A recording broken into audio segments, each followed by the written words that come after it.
भरत जी, मुझे step by step बताएं कि जिससे मेरा मन शांत हो जाए। मतलब कैसे चलूं, शुरू कहां से करूं और कहां तक इसका। भोजन सुधारो। सबसे पहले भोजन सुधारो, अल्पाहार करो, नींद सुधारो।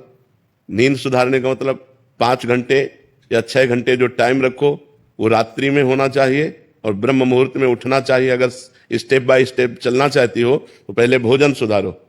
आपका भोजन सात्विक होना चाहिए, पवित्र होना चाहिए और धर्म के द्वारा कमाए हुए धन से होना चाहिए। दूसरा, आप अपनी नींद सुधारो। नींद में 6 घंटे सोने को होने चाहिए। 10 बजे से लेकर 4 बजे तक कितना समय हुआ है? हाँ, 4 बजे ठीक ब्रह्म मुहूर्त में उठ जाओ। अगर आपको ठीक चलना है, भजन करना है, तो ये 7 8 8 बजे तक जो 9 9 बजे तक सोते हैं, ये स्टेप बाय स्टेप भजन कर पाएंगे? इनका जीवन ही व्यर्थ है। सूर्य भगवान उदय हुए और जो सैया में सो रहा है उसकी आयु, श्री, कीर्ति, बुद्धि सब नष्ट हो जाती है। जिसका भोजन ठीक और जिसका शयन ठीक, और जबान सुधारो। हर समय नाम जप करो, मौन का आश्रय लो। अगर उत्तर देना है तो उचित शब्दों का उत्तर दो, व्यर्थ की वार्ता ना करो। वाणी संयम में, जिसका सुनना संयम में।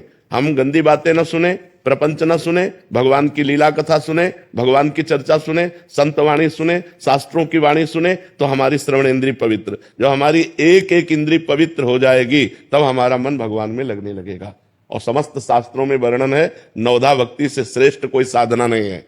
जो श्रवणम, कीर्तनम, स्मरणम, विष्णुपाद सेवनम, अर्चनम, वंदनम, दास्य, सख्य, आत्मसमर्पणम, इससे बढ़कर के कोई श्रेष्ठ भक्ति नहीं है। 9 प्रकार की भक्ति ही प्रेम लक्षणा भक्ति प्रदान करती है। पर हम पहले अपने आचरण सुधारें, हर इंद्री को पवित्र करें। अब जो व्यभिचार करते हैं, गंदी आदतें, गंदे आचरणों में, और वो सोचे कि हम भक्ति तो भक्ति का नाटक कर लें, भक्ति नहीं हो सकती। भक्ति होती है पवित्र इंद्रियों के द्वारा। अब जो गंदी बातें देखेंगे मोबाइल में, गंदे आचरण करेंगे, गंदा भोजन पाएंगे, होटलों का भोजन पाएंगे, मनमानी जागे, मनमानी सोए, मनमानी आचरण करें, अध्यात्म नहीं हो सकता। वो मनमानी आचरण उनको नरक दुर्गति की तरफ ले जाएगा, भगवान की प्राप्ति की तरफ नहीं ले जाएगा। तो इसलिए पहले सुनना ठीक करो, देखना ठीक करो, बोलना ठीक करो, सोना ठीक करो, भोजन ठीक करो, और फिर 9 प्रकार की भगवान की भक्ति को अपने हृदय में धारण करो। भगवान का ही श्रवण, भगवान का ही कीर्तन, भगवान का ही स्मरण, भगवान का ही पूजन। भगवान ही हमारे मित्र हैं, भगवान ही हमारे स्वामी हैं। भगवान को आत्मसमर्पण, अर्चन, वंदन, इसी से भगवत प्रेम प्राप्त हो जाता है।